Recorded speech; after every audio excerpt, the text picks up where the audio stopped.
you want to learn how to mix and master like the pros, one of the things you're going to have to understand is how to control the dynamics of your songs.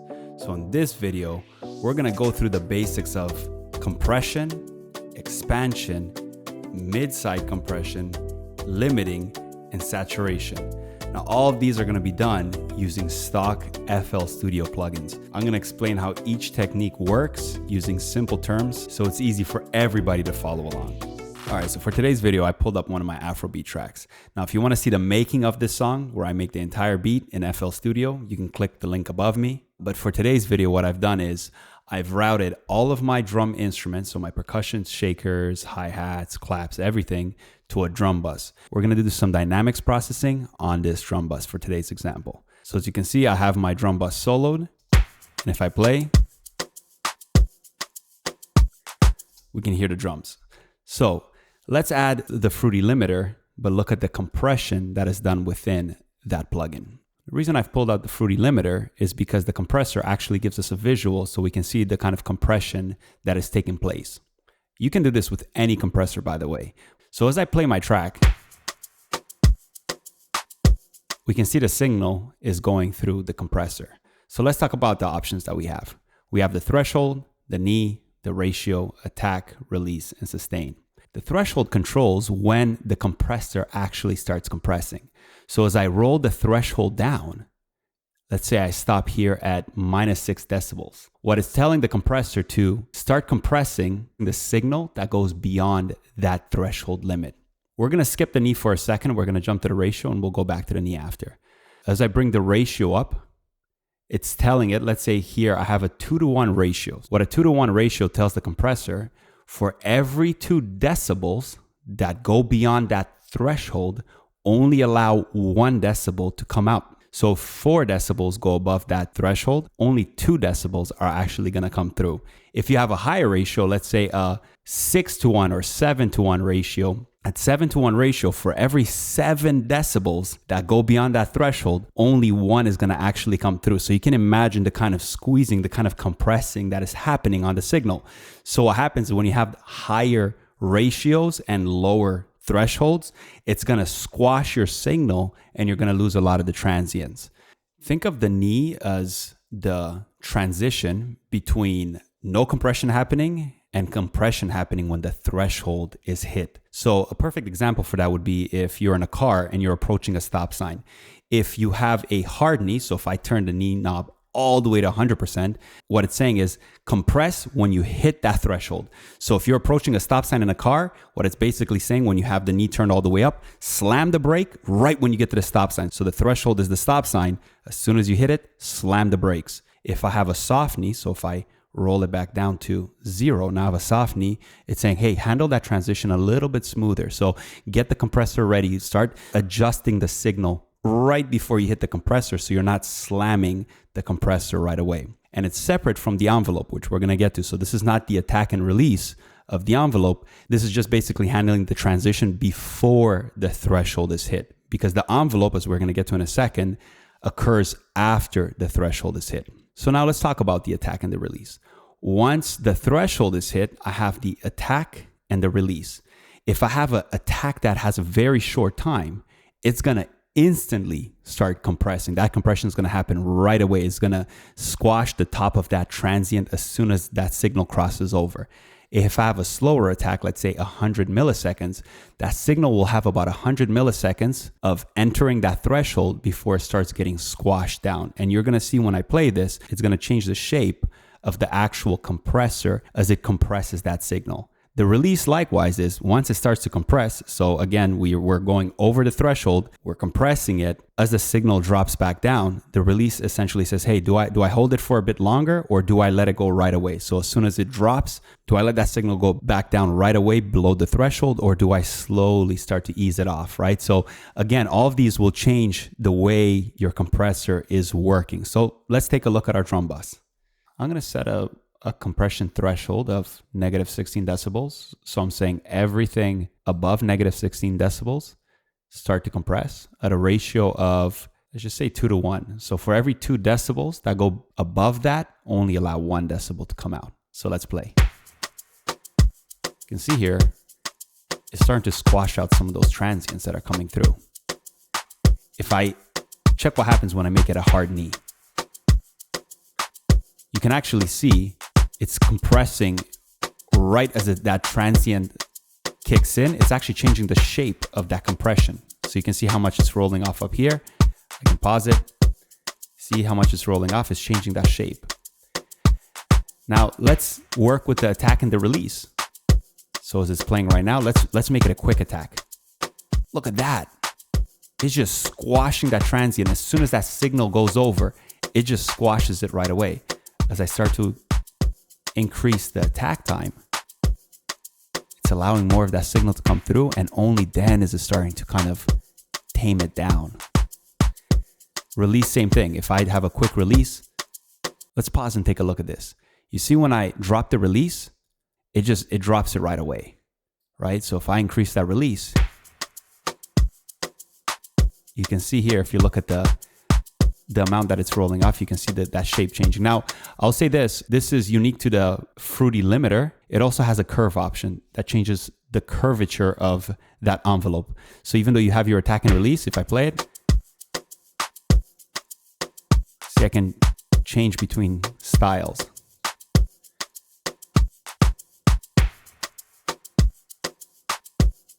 And you can see the curve actually looks different as I changed it. So that's something you can use, or you can just use the attack and the release. Now, why would you use a compressor? You want to use a compressor if you have some stuff that's really loud, really quiet. You can basically drive the input into the compressor, but ensure that everything kind of is cohesive. So we use compression to sort of glue everything together. Let's talk about another feature of the Fruity limiter, which is expansion. So one of the things that the Fruity limiter has is in this ratio knob, if I turn it to the right, so clockwise, it'll do a 2-to-1 ratio, 3-to-1 ratio, 4-to-1. So for every 4 decibel that goes through, 1 comes up. But if I take it to the left, I'm actually using it as an expander. So now you go the opposite way. So now you go to 1-to-2 ratio, 1-to-3 ratio, 1-to-4 ratio, meaning every 1 decibel that goes above this threshold, actually make it 2 decibels, make it 3 decibels. So you'll see what will happen in a second as I play it. I'm actually going to increase that threshold and pull that ratio, let's say 1-to-2. So again, I'm going to pull it to -10 decibels. So every decibel that goes above -10 decibels, output 2 decibels instead. So now I'm using it as an expander. So it's not making everything louder. It's only making the things that go above that threshold louder. Let's bring that threshold down. You see that? Now the kick sounds more punchy. Because now as that transient from that kick is going beyond that threshold, now it's expanding it. So it almost sounds like you're hearing that thump. It's more punchy now. So in the Fruity limiter, the knee has that control as well, where you can go counterclockwise into that expansion.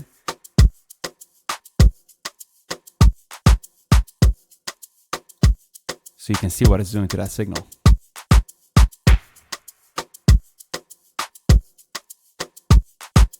So this is often overlooked when producers are working within FL Studio. They're looking for plugins and all these things, but as long as you understand the basics of compression, expansion, how to use the knee, the Fruity limiter is actually a fantastic compressor that allows you to really control the dynamics of your tracks. Now let's talk about another feature that is available right here as I look on the left side of the threshold, which is called SAT. That's saturation. And what saturation does, it adds harmonic distortion to the signal. So you can control which part of the signal you want distortion to be added. So if I start to roll this down, you'll see everything that is above -8 decibels is going to have some distortion. So this is what they would use tape saturators back in the day and all these other processes that you can get that nice saturation. It sounds smoother. You can add it right in here. So as I play, I'm going to start rolling down the saturation knob, and then some of those transients are going to get some nice distortion, making them sound smoother. Depends on what you're adding it on. It could sound fatter. It could sound nicer. It could have a more pleasant sound. And now let's saturate.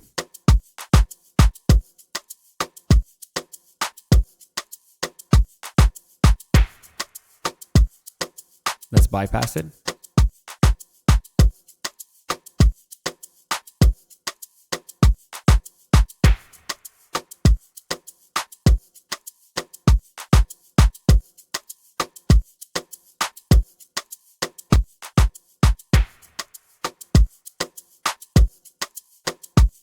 This is a nice feature within the Fruity limiter, just to add saturation right to your signal, add some of that harmonic distortion. So let's talk about mid-side compressing. The way we're going to do mid-side compressing is using Patcher. And if you have not used Patcher, if you don't use Patcher, you are missing out on tremendous capabilities that are available using stock FL Studio plugins. Right here, if I click the presets, under the compression setting, it has mid-side. So essentially, let me close these compressors so we can talk about what's happening. Essentially, that signal that is coming to this drum bus is going to a mid-side splitter where it's splitting the frequencies from the frequencies that are coming through the sides. Now, why would you use mid-side compression? You can actually make something sound wider and fuller using a mid-side compressor, and I will show you exactly what I'm about to do. So here's the signal at the bottom that is coming through the side. As you can see here, it's identified, and here's the one that's coming from the mids. So I can compress my kick, because my kick, generally your kick will come down the middle. So I can start to compress that a little bit.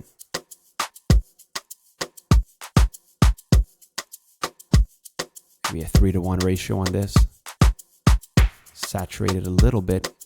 And then check what I'm going to do on the sides. I'm really going to drive the input on the sides. Add a ton of saturation. Set the threshold nice and low.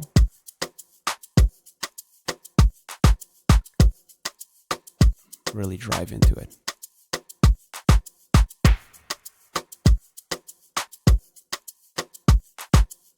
Slow attack for that compressor. I can set this threshold even lower. So let's expand the mid and really saturate the sides.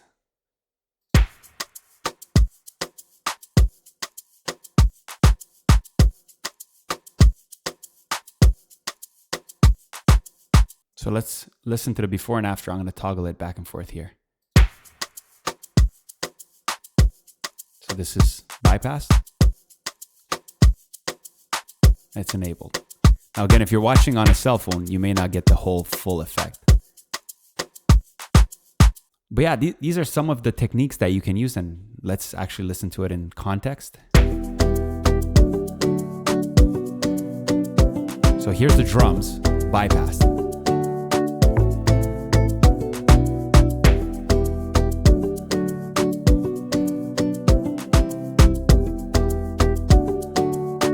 I don't know if you can hear it on the speakers that you're listening to. Maybe if you're listening on a cell phone, it doesn't, but it creates an expansion. But again, don't get carried away, because then you're going to get weird phasing.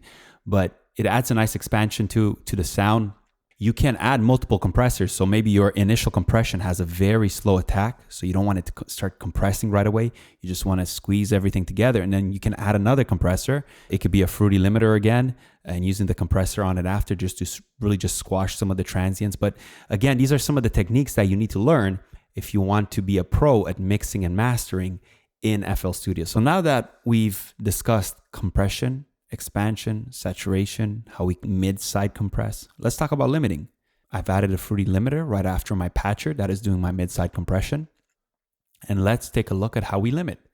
So limit is very straightforward. We have a ceiling where we say, hey, squash everything above this. So unlike a compressor that is saying, hey, for every 2 decibels, only allow 1 to go through, a limiter saying, when you hit the ceiling, you've hit the top. You've got to the top of the ceiling. That's as far as you're going to go.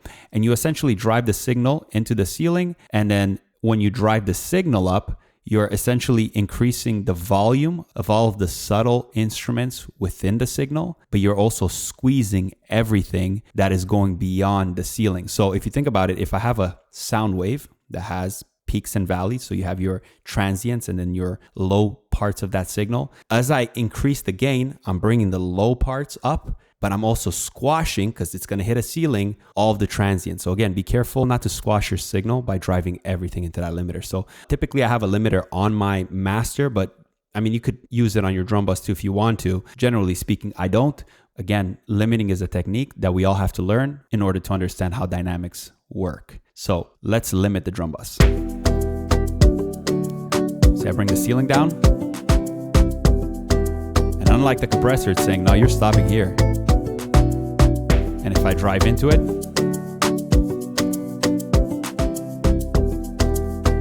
you notice what's happening? The shakers are getting louder Why? Because they're the quiet parts. So I'm driving the gain. I'm pushing into it. But with the ceiling, I'm saying nothing above negative 12 decibels is coming through. So then you almost lose all of the kick. You lose the vibrancy of that drum bus. And again, envelope is the same as it is on the compressor. So how quickly do you start limiting? How quickly do you release that? And how long do you sustain it? So that's one of the things I haven't mentioned in the compression side. The fruity limiter specifically gives you sustain. Not every compressor and limiter will give you the sustain feature. You have attack release, but here you also have the sustain option if you want to sustain that for a bit before dropping it. So the best example I can show you is if I pull, let's say, any one of these patches. So I'm going to pull my snare. You have your envelope. So this is exactly what it is. So let's bring the whole decay. So here's your attack. Here's your release. Here's your sustain.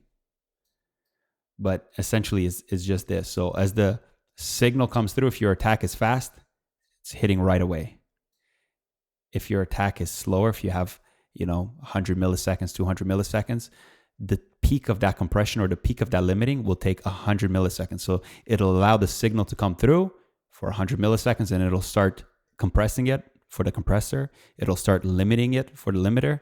And then the release, again, if you have a long release, it's going to take a bit. So as the signal goes below the threshold, it's going to take a bit before it actually releases it. So it goes back to normal. If you have it right away, as soon as it goes, it's a hard line. The release is quick.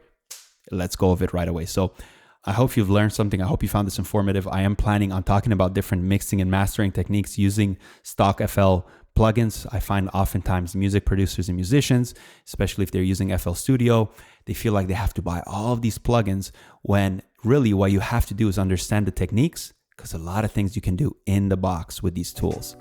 Now, if you like seeing these kind of videos, make sure you smash that like button, make sure you subscribe, make sure you hit that notification icon and share this with somebody who can benefit from these techniques. And now that you've learned how to compress, how to expand, how to limit, how to add some saturation to your songs, I hope you've been inspired to go and make some music. Peace.